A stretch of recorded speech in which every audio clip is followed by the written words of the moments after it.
Hello, salam, shalom, namaste, sajikal, aloha, hola, ciao, and bonjour, and puna, and privyat. It's really, really good to be with you again. And I'm so excited today. I'm a little extra excited today because we have a very, very special guest. And that's Sanae Floyd, who is a business breakthrough coach and sales mentor. And I'm just so happy you're with us, Sanae. Besides the exciting things we're going to be talking about, I just wanted to share with everyone who's listening that I just love you so much, Sani. I love your Oh. energy. So I'm extra happy because of that you're joining us today. Thank Welcome. you so much. Thank you so much. And I remember when we first spoke, there was like a real soul sistership going on, wasn't there? We were like, feel love. So I feel Indeed. the same for you, Samia. It's wonderful to be here. Thank you. Thank you. Thank you so much. All right, cool. So before we jump into our topic of the day, so to speak, would you just tell us more about who you are and what you do? Sure. Okay. So my name is Sanae and I live in the UK, and I have been in my online coaching business as a business breakthrough coach and sales mentor for coming up for almost 8 years now, which is like still blows my mind. But my background is sales.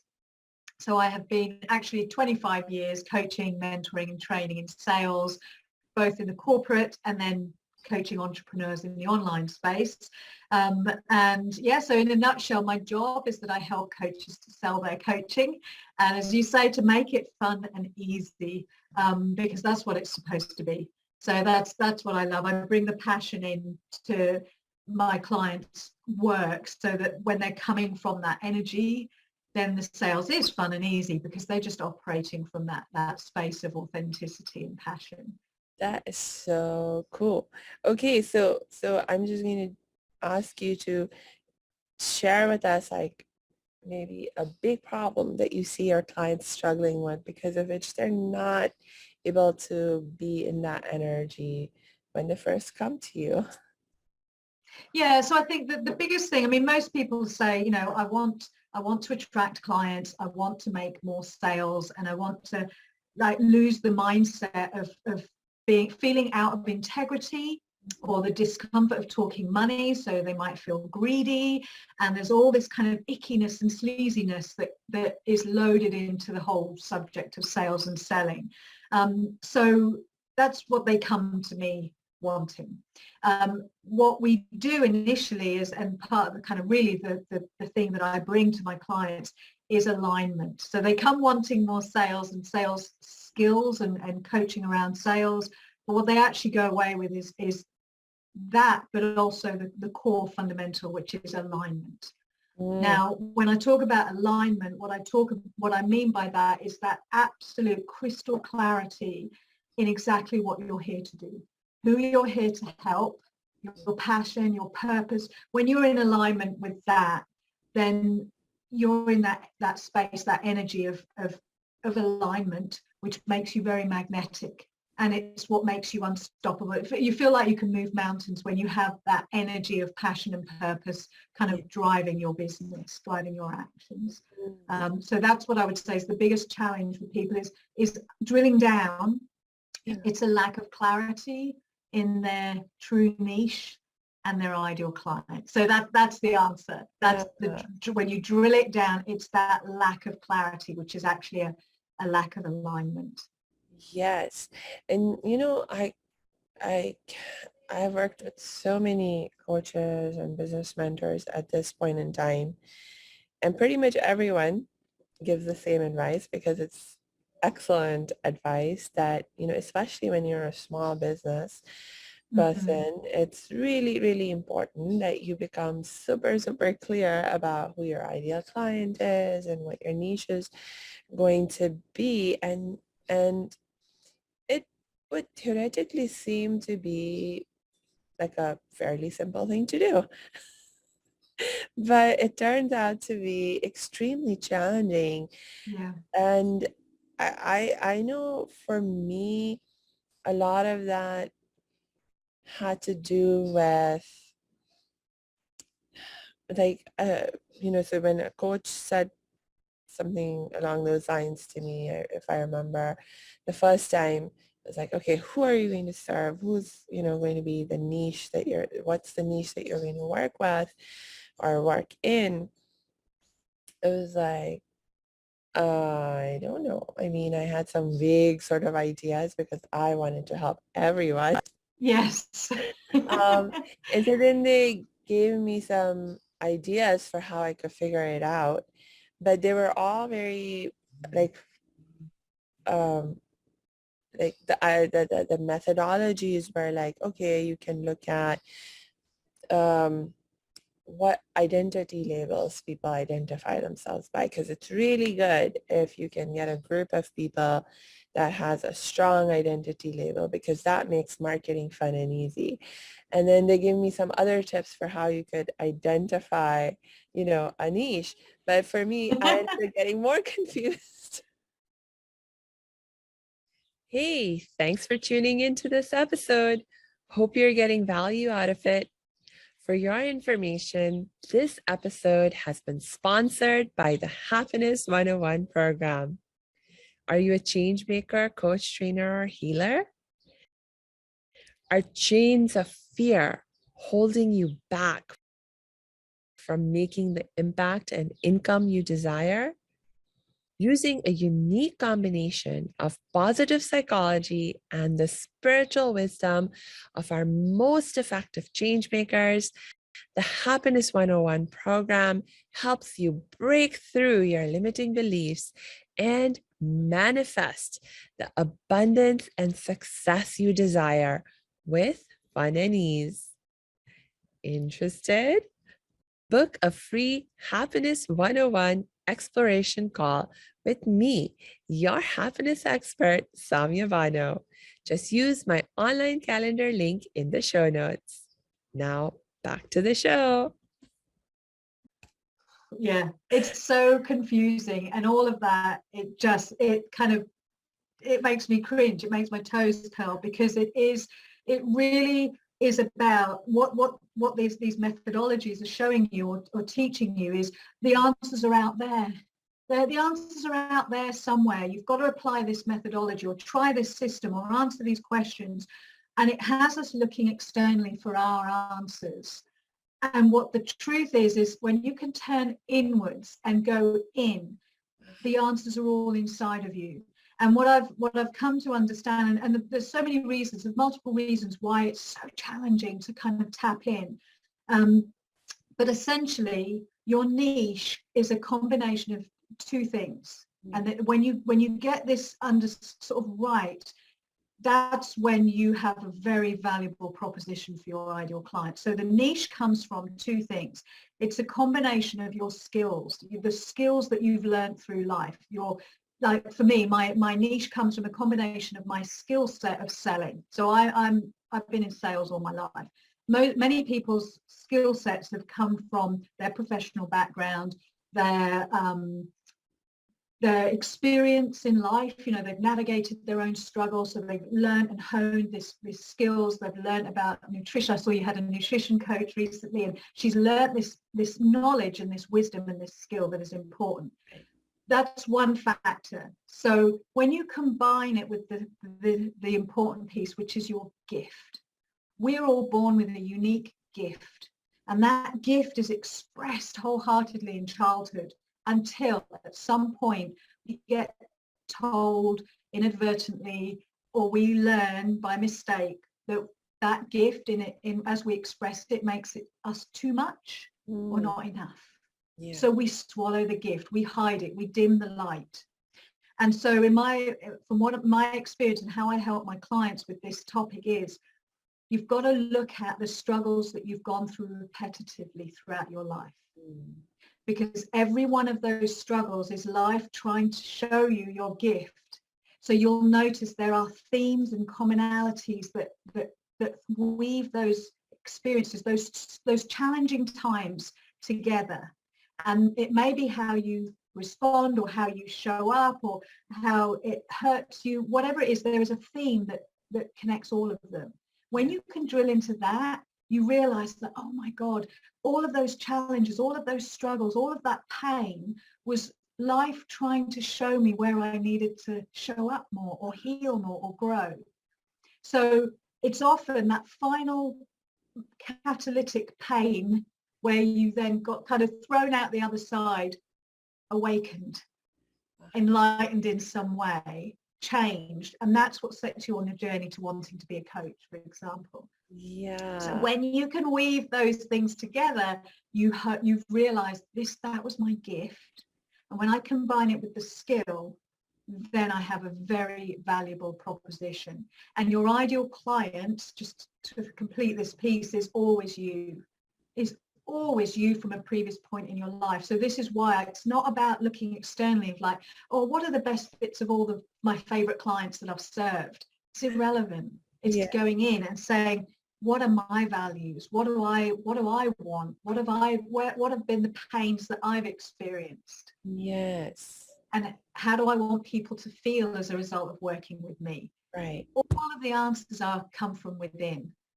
So Yeah. I know that was a huge doubt, but I get very passionate about. And when you can connect all of those dots, that's alignment. That's when you realize this is my purpose. Mm. Everything I've experienced has brought me to this moment. Yes. And I especially loved what you just said. I mean, loved everything you were sharing. And one of the just threads that I would love to sort of lift up of what you said, say our ideal client is like a previous version of you. Yes. Because like for me, that was a really, really important realization. And I actually went through this just like literally a few days ago. I was working with another coach, and I was sharing some of the marketing copy for a new ad that I had written up.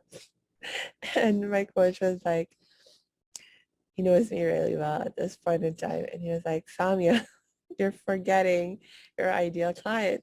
You're writing as if you're writing to yourself right now, but your ideal client is not you right now, because like in my case, I'm a happiness expert, I'm a happiness coach, happiness coaching, right?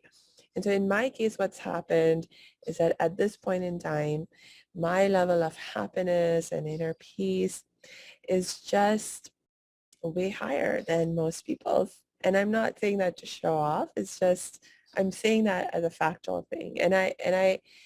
We actually have, you know, methodologies for measuring our level of happiness. And when people take my courses, I actually teach them how to measure their own level of happiness and keep track of it over time, right?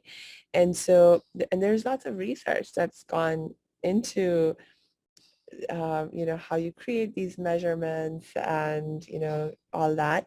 So there's research that shows that most people, like as a population, are at a certain range, within a certain range of happiness.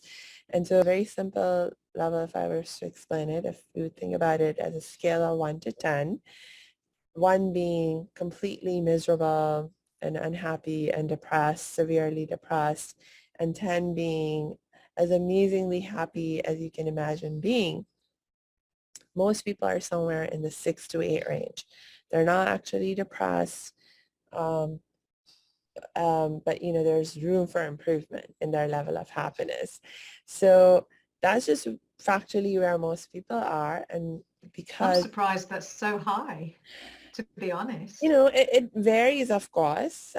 People don't constantly stay there. They have ups and downs, but most of the time, most people will fall somewhere between 6 to 8. And if you actually think about it, 6 is not a very happy state of mind, like from my perspective now. It's what most people are used to. And someone who's at an 8, they think they're like really happy because they're mostly never experienced anything more happy than that, except in very rare moments and occasions. Like, so for most people, it's not even realistic. to experience happiness, let alone sustain happiness at a higher level. But once you actually begin to focus on your happiness and you realize, oh my gosh, it's something that I can choose and cultivate and grow, and so then it's like now if I'm at an 8, there's something wrong. Like there's something wrong because of which I've dropped down to an 8. Um, so the point is that now when I am thinking from my extra happy place, I think very differently.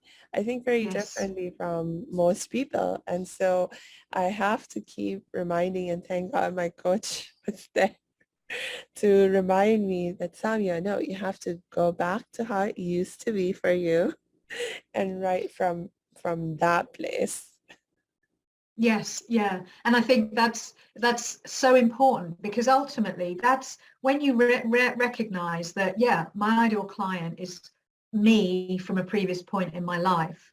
That's how you're able to create the communication that will deeply resonate, because you've walked in her shoes. You've Yeah, woken up with that feeling in your solar plexus that feels dreadful, that yeah, constant nagging fear or unhappiness. You literally know how it feels to be her. yeah, And so your coach is spot on. When you can write from that place, that creates that powerful resonating copy and content, and that's when people will reach out to you and say, oh my God, it's like you're reading my mind.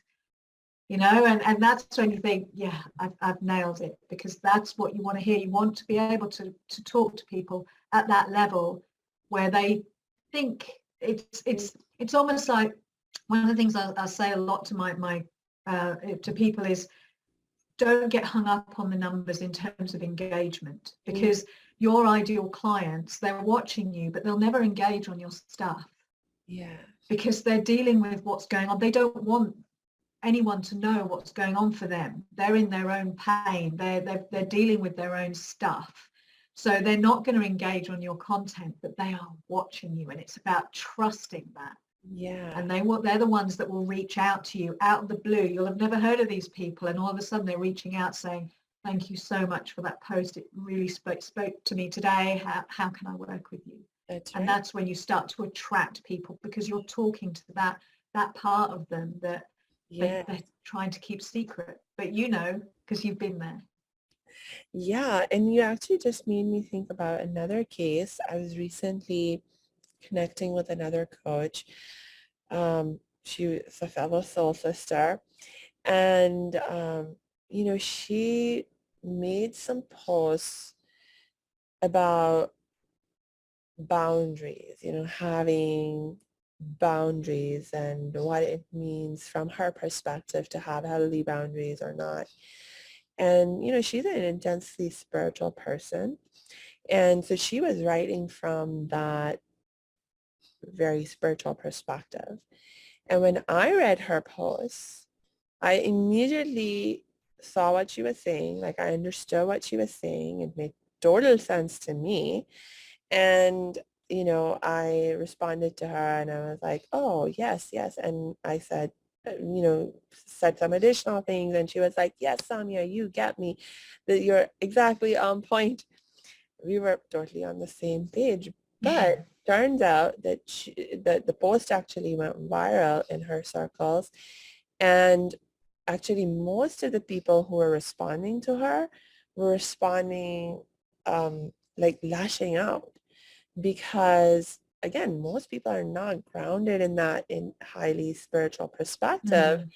And so what they heard her saying, they perceived it as wrong, as bad, as dangerous, and as promoting ideas that are not realistic, and things like that. And it it just like at some level, if we want our posts to go viral and we want lots of people to like respond, but the thing is, like, you don't just want people in general responding and reacting. You want your ideal clients to be touched and to respond to you when they're ready. When a Mm, post goes viral, like I've heard so many people talk about this who, I was watching Hassan Minaj, who is, um, he's a stand-up comedian. And at this point in time, he's like become really popular. And he was talking about how he gets huge engagements on his posts at this point in time because he's so popular now. But a lot of it's like just vicious and people just lashing out. mm, And that's a very normal thing for people who are big and mm. have like a lot of people. Yeah. Influences. Yeah, Yes, yeah, people, exactly. yeah. Yeah. So just because you have a lot of engagement doesn't mean it's good engagement, doesn't mean it's relevant engagement, doesn't mean it's going to translate into clients for you, let alone Mm. ideal clients for you. Yeah, absolutely. I mean, I've worked with people who have come to me with the opposite problem, like Mm, rather than I'm getting no engagement, I'm not getting any clients. I've had people equally saying, I get all this engagement, but it's as soon as I put an offer out, it's crickets. There's, mm, what's wrong with me? That's the question. And it's about, okay, well, again, that's fine tuning the message. That's fine tuning your ideal client. But mm, in terms of what you're talking about, Samir, and that the influences and the kind of criticism, I think that is just part of that mm, process of as you become more visible, you mhm, are going to attract that, and it's about how you can hold yourself mm, steady in the face of that. I recently had some people on a Facebook ads like really slamming my work, and it shook me, and it really shook me, and it took my coach to kind of say, this is what you can expect. You're putting yourself out there in a really big way, yeah, and you don't want to be vanilla. You don't want to upset people deliberately, but you've got to yeah, be authentic, and right. you've got to own what you stand for and own your truth. And Mm, sometimes there are going to be people, sometimes there's just trolls and haters and people that are just intimidated or misogynistic or whatever, it doesn't matter. And they are those people, but you are going to get people who are happy to express their completely opposing opinion. And it's just not being triggered by that, because when you are triggered by that, that's the ego trying to reassert her small self and defend. And there's no need, really, if you're in that state of, like you say, that higher state of consciousness. yeah, There's no self to defend. You're just right. speaking your truth. And I think that's when you can stand your ground and be really powerful and not get triggered by this stuff. Yeah. It's their problem, it's not yours. Yeah. So that made me think of, especially when we're talking about sales and making sales fun and easy. I know one of the major problems that I experienced, and that you just alluded to, is this rejection that you have to deal with and learn to deal Yeah. with in better, more healthy ways. Can you share like a tip or two for how you can actually get to that place where you can stand in your power and not feel so triggered every time you get rejected? Yeah, I mean, the fact, what I would say, whenever you get triggered, sales or otherwise, but since we're talking about sales, whenever you get triggered, that's an opportunity to go in and say, oh my God, because you can only get triggered if there's a button to press. If there is a sore spot to be pressed and to be triggered, then there is something internally that perhaps needs to heal. There's a little girl or a little boy in there that is acting out by that sense of, oh my God, I've just been rejected.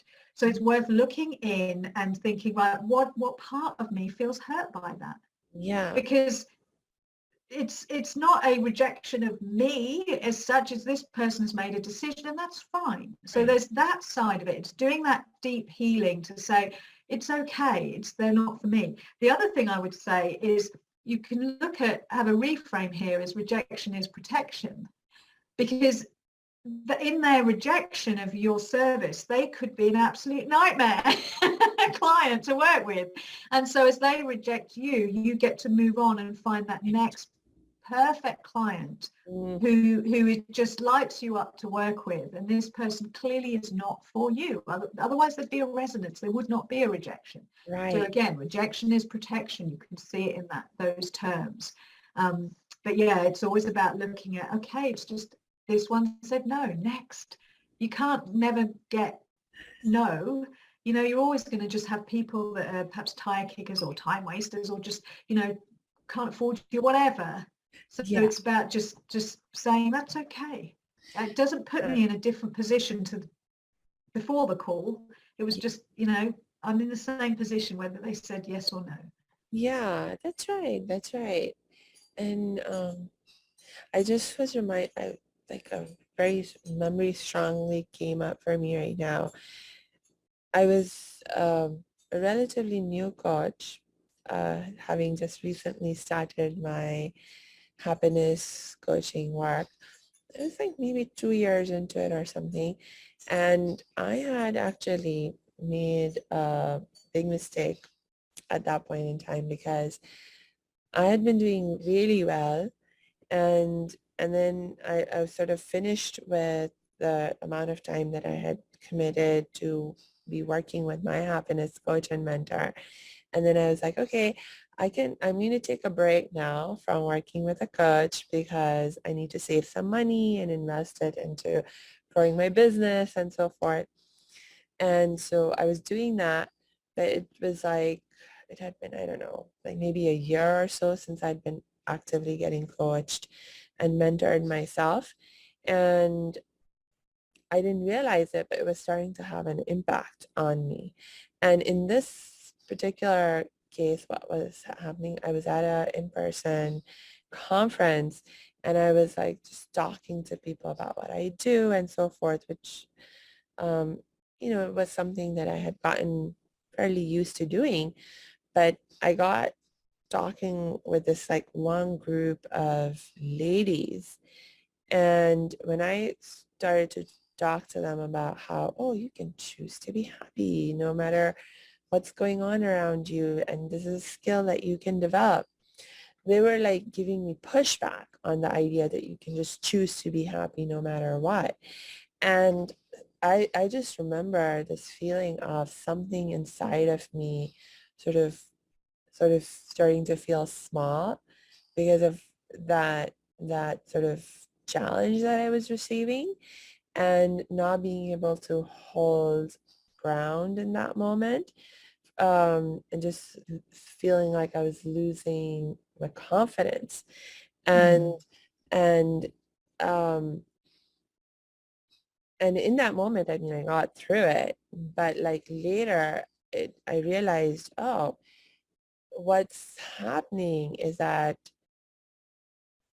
I forgot that, like when it comes to our emotions and emotional states, this is something I was even teaching other people, but not applying. I forgot to apply it to myself, is that you have to constantly be working on growth, because if you're not Mm. growing, you're dying. You become stagnant, and before you know it, you're like slipping down the other way, and you have to be constantly growing. And I'd gotten overconfident in the sense that I was like, oh, I'm doing so great. I'm so happy. I'm doing amazing. And I sort of stopped working on the growth piece for myself. Mm. I mean, I Mm. was working on growing in other aspects of my life, like growing in my skills and my knowledge as a business person, and learning to handle my finances better. And, like there were all these other areas that I was working on growing in, but with my own happiness and so forth, I had just sort of been maintaining where I was at, Mm. but it was actually causing me to slip back. And until I had that experience of feeling not able to stand my ground and my confidence shaking, when I got challenged, um, I didn't realize what was happening. So like, coming back to what you were saying about when you're triggered, there's some button to be pushed, there's some healing that needs to be done. And so It's like for it's me, it's a beautiful yeah, thing. It's a beautiful thing. And even just your experience you've yeah, described there, if you would if everyone could just really own the notion that every external experience is a mirror, mm, and there is nothing in your external experience that is not reflecting back to you what mm, you are putting out there. So it's almost like these women giving you this yeah, pushback was a pure reflection of your own internal resistance to yeah, your stepping out into your power, really owning the fact that you are this incredible happiness expert. And so your self-doubt that was sort of simmering in the background really was being reflected back to you, and that was where that kind of pain started to come up. And yes, you took it and you went away and you learned and you grew from that experience. So it's always about owning that everything that shows us what is going on internally, and especially the painful things, they are just gifts, real gifts. It's yes, about noticing. And on a sales call, for example, if you are getting lots of no's, for example, if you're having a run of no's, and I have coaches who say to me, they've been working with me, everything's on point. We know everything's on point. The messaging, the ideal client, the pricing, the packaging, everything is on point. And then when it comes to the sales calls, they say, I'm just constantly getting no's. Like no after no after no. And that knocks their confidence, and they start saying, right, maybe I need to reduce my price, or yeah, maybe my avatar is wrong. And because we've done the work, I say, no, we need to look at what else is going on internally for you. And I mm, have one specific example that I share quite often, because this is so peachy. It's the perfect example to illustrate this point. This client was in exactly that position. Everything was on point, but she was getting no's constantly. And I can't afford you, more specifically. mm, I can't afford you folks. And she was hesitant and starting to doubt everything that we'd done together. So we looked at, right, what else is going on in your life? Just talk to me about other stuff. And she said, oh, don't ask. She said, the family, they're getting on my nerves. My kids are so lazy. They throw their bags on the floor after school. They don't help me. My husband is not doing anything around the house. She was feeling flat out, burnt out. yeah, And when I asked her, why don't you ask these guys for help? They're teenagers, they're big people, they can help you. She says, oh no, the women in my family, we don't. We do everything. We really believe in serving. And she actually said, we're not important in the family structure. So I said, that's it. I am not important is a deep core belief that you have. mm, So if I am not important, that equals I have no value. So yeah, as you've got I have no value deeply positioned in your gut and your heart and your energy field, of course you're going to attract people that are matching that belief that I have no value. So they're going to say, I can't afford you, because they don't see your value. yeah, So again, it's looking at what are you getting? Your results never lie. Your results never lie. They're always the truth, but what's true for that part of you. So yeah, if people are getting like resistance on sales calls, they're getting people that don't see the value, in spite of them knowing that the message is on point and all of that is good, then it's about, okay, what's inside of me that yes. is being reflected? And you've got to get good at interpreting your Mm, results from an oh, energy point of view. yes. Oh my gosh, that is such an excellent point, because for sure I have seen that as being a big problem that people struggle with, is that interpretation piece. Yeah, It's yeah, like, just like you said, whatever you're feeling, whatever struggles you're experiencing, your inner self, and even the universe for that matter, the spiritual universe, I mean, is in its own way actually trying to give you some really important feedback that it means to be helpful yeah. feedback. And the thing I think that trips us up is that we are not able to correctly interpret that feedback. Yeah, yeah, yeah. We misread it. And it's like people say, oh, look what I've manifested. And they manifest all this good stuff. But then when it's bad stuff, they go, Yeah. what's happening? I didn't ask for this. You've got to learn that you can't pick and Yes. choose your manifestations. You're manifesting all of it. And Mm. so, as you say, when you get good at interpreting, Yeah. and how you interpret is by dialing into, look at the experience, how does it make you feel? Yeah. Because how it makes you feel, and when you can verbalize, okay, it makes me feel like this, Mm. makes me feel slow, it makes me feel left behind, it makes me feel lacking in value, then you're getting closer to the belief that's under the surface. Yeah. Yeah. One of It's like my, the example is the broken leg. You know, when somebody yeah. gets a broken leg, they say, how did I attract this broken leg? I wasn't thinking about injury or broken legs, or how did I manifest this? Well, how does the broken leg make you feel? Well, it makes me feel slow, makes me feel like I'm slipping behind people. It makes me feel like a burden. Yeah. Whatever your interpretation of how it makes you feel is, that's it. The universe has given you a match to that belief structure. Yeah. Oh, So powerful and so simple, but we get so knotted up, don't we? We don't see it because we're in it. right. So sometimes it takes time to step back and Mm. really take a breath, and then you can Yeah. start to interpret yourself. Yes. Look at things from that bigger picture perspective, or get someone else to help you figure out that bigger picture perspective. Yeah, yeah, yeah. And that's Yeah. why we need we all need coaches. We all have our blind spots. Indeed. Mm. Indeed. Indeed. And for sure, I have seen this again and again. Like I gave that example of when I stopped getting actively coached and mentored for a year or so forth. Um, and then, you know what? I did it again. Like a few years later, I did it again. I was like, okay, I'm in a great space and this and that. I'm going to take a break from getting coached and mentored. And I did fine for a few months, and then before you knew it, I was slipping again.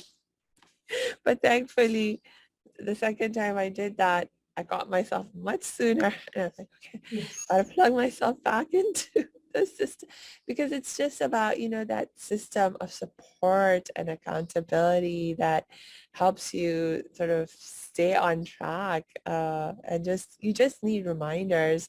It's like one of the most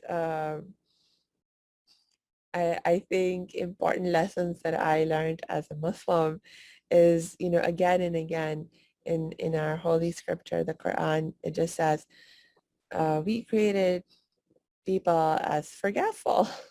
And so you need frequent reminders. And so the Quran actually repeats a lot. It's very repetitious, Mm. but it repeats things, and then it says, and we're repeating because we made people forgetful.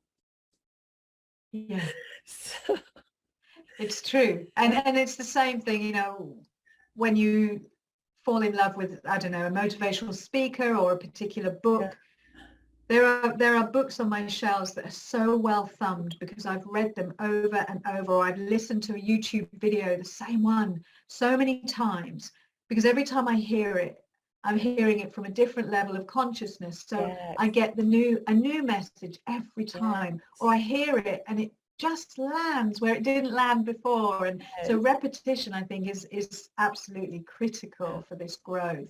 right. And you just made me think as well when you talked about sort of that, when you go into that state of complacency, or that it's it's because we have a paradigm, and so it's so real for us to be in that paradigm and can't see beyond it. So it's having, yes, the accountability and the support, but also to be challenged. Like, Yeah, you have this belief, is it true? Well, it's true for me, but is it true, really true? Oh, maybe not. And then you can have a paradigm shift or an expansion of your own level of sort of awareness. I think it's so powerful. I love this work. I love this world. yes. Oh, Yeah. and I am having so much fun talking to you, and we're running out of time. Oh So we're just gonna no. have to bring you back so we can keep talking Yes, about I'd more love that. amazing Thank you. aspects of this work. Do you have any last things that you would like to share for right now? Well, all I would say, if there's coaches out there who are kind of feeling the pain of feeling, I know that big pain points of feeling frustrated, feeling overwhelmed, or feeling stuck and stagnation and all of that kind of stuff. And all I would say is, from the coal face, it's about staying in your lane. Mhm. Just stay in your lane. Trust yourself. We get all the shiny object syndrome, isn't it, where we start to look at courses and the next solution and the next solution. You've just got to come back always to self. You are the source to self of everything you need. And so when you can stay in your lane, that's going to be powerfully serve you. Yeah. Yeah. And I will just remind everyone that please also stay in your lane and make sure you're surrounded with support and accountability. I think it's really, really, like when we're talking about making change fun and easy, making sales more fun and easy, it's really important to have that ongoing support and accountability. So whether it's Yeah. that you're working with a coach or not even necessarily just with a coach, but maybe being part of even a larger community uh, um, that you can feel and get that kind of support from. And yes, so one source of support that you can hook into if you're struggling with sales, you want to make sales more fun and easy, is connect with Sanae. And we're going to be dropping her links in the show notes. So make sure you check out those show note links and get the help and support that you need. Thank you so much. And yeah, so until we connect next time, I just wish you lots and lots of peace and joy.